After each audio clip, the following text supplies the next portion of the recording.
Untangling a chain can be pretty tricky. I'll show you the process. This one's got some pretty challenging kinks in the chain. Some of the bends are pretty easy compared to this major kink that we have. We'll start with this real challenging one.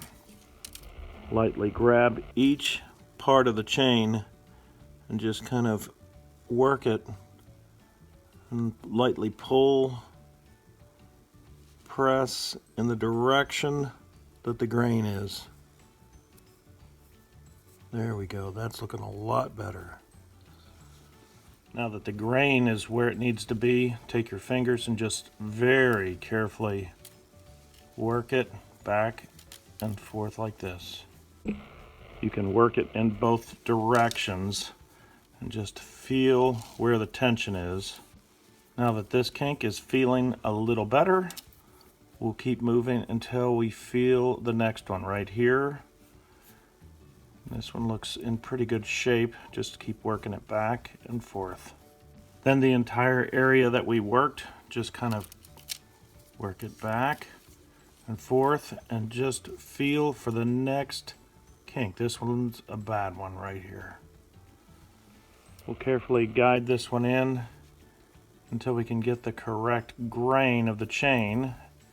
Just press it with your fingers and that one looks pretty good. This entire end is in pretty rough shape. So we'll just look for the grain and squeeze it into position. This end is starting to straighten up. Just keep very lightly going in both directions. As I move my fingers back and forth on this, it's definitely starting to look better and feel better. You know you're making progress when you can go from one end all the way to the other without any catches.